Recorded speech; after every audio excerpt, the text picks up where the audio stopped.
बिहार के साथ साथ मैं देश के लोगों को एक घर दिखाना चाहता हूं। ध्यान से देखिए इस घर को। ये कोई साधारण घर नहीं है, ये शहीद चंदन सिंह का घर है। यानी कहने का मतलब एक शहीद का घर है जो जवानी में इस देश को बचाने के लिए कुर्बान हो गए और जिनकी शादी जो है सिर्फ 18 महीना पहले हुई थी। उस परिवार का घर है। ये देख सकते हैं ये घर। देश के लोगों से मैं पूछना चाहता हूं कि शहीद का आप लोगों ने घर तो देख लिया, क्या कभी किसी विधायक का घर ऐसा आप लोगों ने देखा है? किसी सांसद का घर ऐसा देखा है? लूटने वाले दलालों का घर ऐसा देखा है आप लोगों ने? क्या कभी किसी बिजनेसमैन का घर देखा है? ऐसा घर जो है एक गरीब परिवार में पैदा हुआ, देश पे मर मिटने वाला शहीद का ही हो सकता है। तो उम्मीद है कि आप सभी आएंगे और कुछ प्रयास करेंगे। और सरकारें आएंगी, सरकारें जाएंगी, सत्ता परिवर्तन होगा, कभी विपक्ष का अच्छा दिन आएगा, कभी पक्ष का अच्छा दिन आएगा, लेकिन बिहार के शहीदों का अच्छा दिन कब आएगा हमें नहीं पता। पिछली बार जब मैं आया था तो यहाँ पे दूसरी पार्टियों की सरकार थी और इस बार आया हूं तो दूसरी पार्टियों की सरकार है। इस घर पे आप देख सकते हैं तिरंगा। वो तिरंगा भी झुक के जो है रो रहा होगा और कह रहा होगा कि काश ये चंदन जो है देश के लिए शहीद नहीं हुआ होता तो शायद अपने परिवार की स्थिति सही कर लेता। वहां पे एक तिरंगा आप लोगों को दिखाई दे रहा होगा, वहां पे ध्यान से देखिए। वो तिरंगा भी जो है ना वो अपना कंधा झुका दिया है वहां पे, और चंदन सिंह के याद में जो है वो टीन पे सो के रो रहा है। यहां पे एक तिरंगा दिखाई दे रहा होगा आप लोगों को, देखिए। और ये शहीद चंदन सिंह का घर है जो हमारे देश के जवान थे। और इस देश के नेताओं को ये दर्द कहां से पता चलेगा, क्योंकि उनके परिवार का कोई बच्चा तो शहीद होता ही नहीं है कभी। हम लोग हैं, कभी पक्ष के तरफ लाठी उठा लेते हैं, कभी विपक्ष के तरफ लाठी उठा लेते हैं।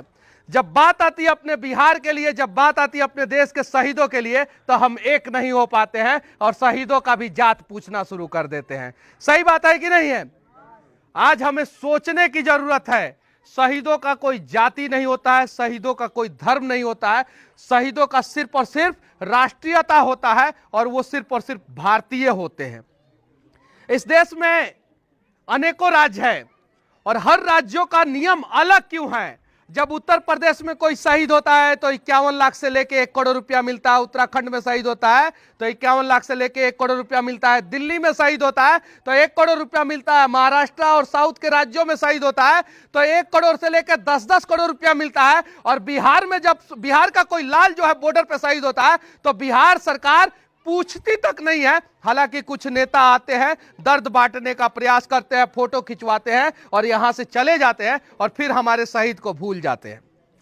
देखिए ये घर, देखिए इस घर तक आने का कोई रास्ता भी नहीं है कि कोई 4 व्हीलर आ सके।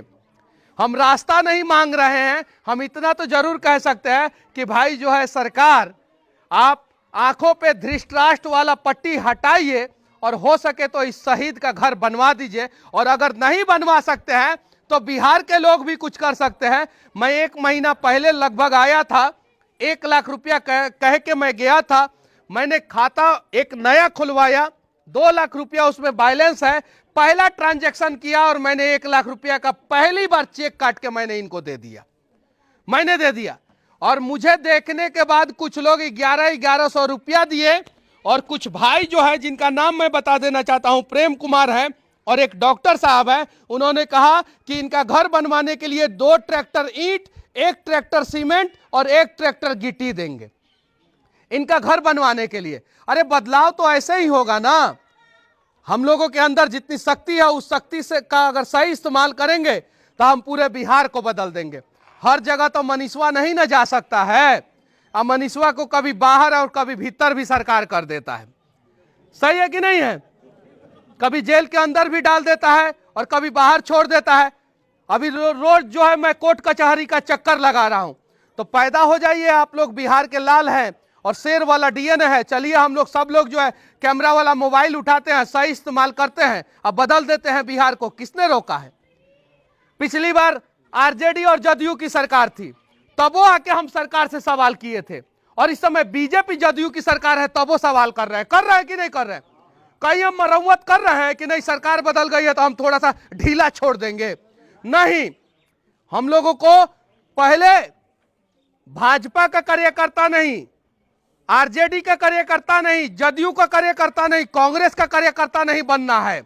हमें सबसे पहले बिहार का कार्यकर्ता बनना है, बिहारी बनना है, हिंदुस्तानी बनना है। और जिस दिन हम ये अपने मन में ठान लिए, किसी भी देश के शहीद, भारत के किसी भी शहीद का घर जो है इस प्रकार के इस हालात में तो नहीं रहेगा। सही बोल रहा हूं कि नहीं बोल रहा हूं? लेकिन हमें अपने आप को बदलना होगा, और अगर हमने अपने आप को बदल लिया तो शायद जो है ये शहीद चंदन सिंह का घर जो है वो सही हो जाएगा। यहां पे बहुत सारे विधायक है कि नहीं है, सांसद है, बाहुबली लोग हैं कि नहीं है? 5 कट्ठा जमीन कोई दे सकता है कि नहीं शहीद के लिए? दे सकता है कि नहीं दे सकता है? बिल्कुल दे सकता है कि नहीं दे सकता है? दे सकता है ना। 5 कट्ठा जमीन दे दे। 5 कट्ठा जमीन नहीं दे सकते हैं तो 5 दिन आके मजदूरी कर दे इनके घर में घर बनवाने के लिए। जिसकी जैसी शक्ति है वो शक्ति का इस्तेमाल करके जो है थोड़ा सा तो भला कर दे। लेकिन हम लोगों का समस्या क्या है कि हम लोग तो अपने पड़ोसिया से जलना शुरू कर देते हैं। हम लोग अपने पड़ोसिया से जलना शुरू कर देते हैं। और जिस दिन हम बिहार के लोग जो है एक दूसरे का टांग खींचने के जगह पे हाथ खींचना शुरू कर दिए, मैं दावे के साथ कहता हूं कि बिहार का कोई भी बाप जो है वो आंखों से आंसू नहीं निकालेगा। बिहार की कोई भी मां जो है वो अपने आंखों से आंसू नहीं निकालेगी, और उनका आंखों का आंसू पोंछने के लिए कोई नहीं तो कोई बिहारी लाल खड़ा रहेगा। बस प्रयास किया जाए। और मैं फिर से इस देश के सारे नेताओं को दिखाना चाहता हूं, भाई मैं किसी का अपमान नहीं कर रहा हूं, बस उन नेताओं से दिखाना चाहता हूं कि आप ही लोगों के कलमों से और आप ही लोगों के कार्यालय से और आप ही लोगों के संविधान से, आप ही लोगों के नियम कानून से जो है ना वो बिहार का विकास होता है और देश का विकास होता है। तो कर दीजिए ना एक शहीद परिवार के घर का विकास। 18 महीना पहले शादी हुआ था, दे दीजिए नौकरी उनकी पत्नी को, विधवा की पत्नी को दे दीजिए, शहीद विधवा की पत्नी को नौकरी दे दीजिए। और जो सरकार अपने यहाँ के शहीद के परिवार को संभाल के नहीं रख सकता, समझिए वो सरकार किसी लायक नहीं है। तो मैं उम्मीद करता हूं कि बिहार सरकार एक नियम लगाएगा कि बिहार से अगर कोई भी शहीद होगा उसके परिवार के एक सदस्य को सरकारी नौकरी किसी भी हाल में देगा। और जो दूसरा राज्य जो है 51 लाख से 1 करोड़ रुपया तक का आर्थिक सहायता देता है वो आर्थिक सहायता देगा। बाकी अगर मेरी बातें किसी नेता या नेता के पुत्र या नेताओं के चमचों को बुरा लग जाए तो मुझे कोई फर्क नहीं पड़ता, फिर से जेल में डाल देना, मुझे कोई फर्क नहीं पड़ता। मैं इस देश के और अपने राज्य के शहीदों के लिए, अपने राज्य के और देश के लोगों के लिए आवाज उठाता रहूंगा। जय हिंद।